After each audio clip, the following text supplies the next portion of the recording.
Calli, second place at the big half today, obviously not a long time after the Olympics. Firstly, how was today? You know, second place to Eilish, a pretty pulsating battle between the two of you. A pretty big battle between the two of you. Yes, I know. I mean, no, it was fun. It was good, like, just to get back on the horse today and see what I could do and not let, you know, the disappointment of Paris affect me too much.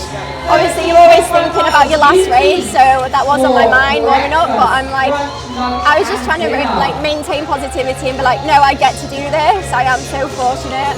And the big half is just an incredible race, so I'm glad I got to do it.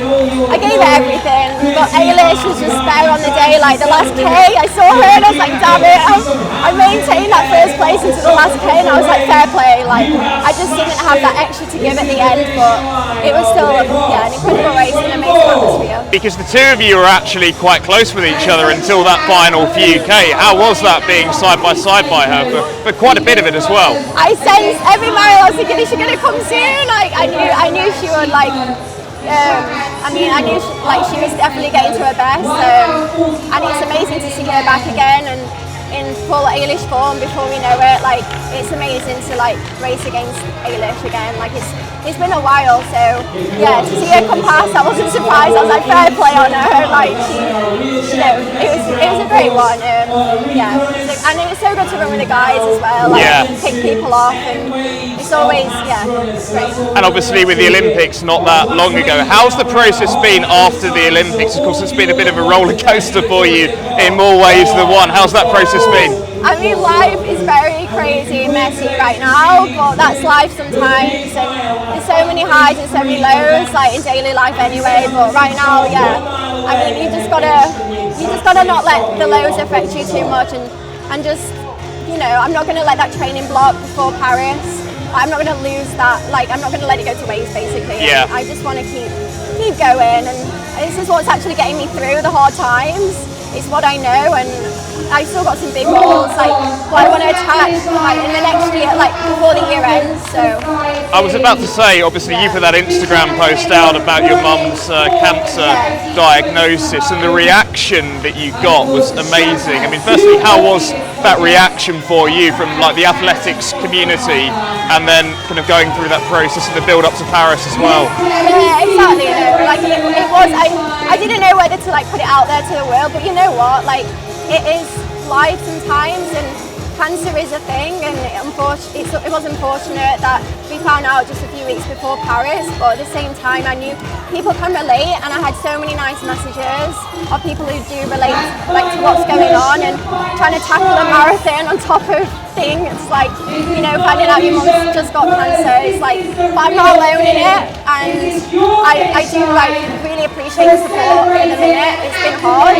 But I've got a great circle of people who have been there for me and get me through this time, and I just want to keep, like, obviously look after family, that family will always be first, but also keep myself like mentally in a good spot. Like, and running is my saviour, it's my drug, so I'm just happy to still be out here and doing it. And when you had people message you saying that they could relate, I mean, did it vindicate the decision to be that open about it? Because you were so open, and I think so much respect from that as well. Yeah, no, honestly, like the messages I received are incredible, like for people, like even like who want to help my mom and talk to her because they know what it's like, and then like just saying such nice things, and it is relatable to so many people. Like, it is out there, you know, like we can't help it when these things happen. So I'm just, I'm just really thankful for the support I've had. And that marathon training block that you mentioned going into Paris, I mean, what kind of shape do you think you were in? Because you ran that 2:22 back in New York as well. Amazing time there. I think that's why it's been hard for me. Like, I knew what shape I was in, and I was hoping the fitness would 100% carry me through. Because the block in St. Moritz, like the training I put in was some of my best ever by far. So I was like, it's okay. Like, these outside things were happening, but I felt like because of the fitness I gained and I made for myself, like, I thought I would 100% be able to give my best self out there, but unfortunately it stacks. Like, when you like even just a bit, like the 1%, unfortunately, like the lack of sleep, the lack of appetite I had, like, you know, when finding out all what I found out, it was hard, and unfortunately it did stack. and in the race, I've never felt so depleted, and yeah, unfortunately, it meant I couldn't physically like finish.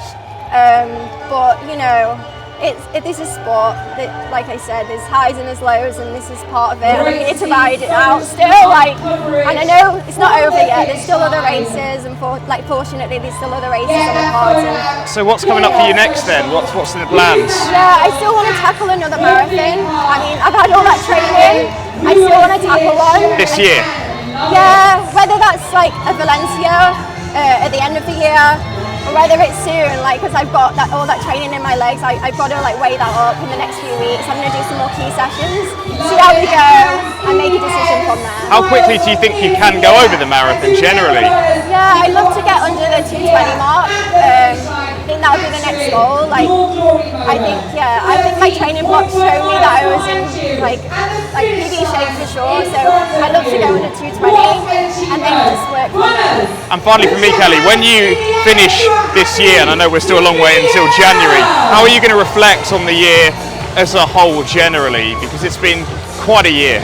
And that's the thing, it's like a toxic trait, isn't it, with athletes? Like, we always look at the faults, but then I'm like, do you know what? Like, I've come such a long way, like, to even make the Olympics, like, in the marathon is crazy for me anyway. Like, I can't believe my debut got me an Olympic spot. And I'm just like, yeah, I need to, like, look at my whole season as a whole, like, not just in the you know, Paris Games. It's hard to, you know, as an athlete, we do just look at, you know, the bad ones. Yeah. But there's also been a lot of positives as well. And I'm, you know, and I'm going to continue to try and strive for these other things I'm aiming for, not just the marathon, but I definitely want to do, you know, like 5Ks, 10Ks, more halves, and see where we go, and hopefully get a lot more PBs even by the end of the year. Lovely.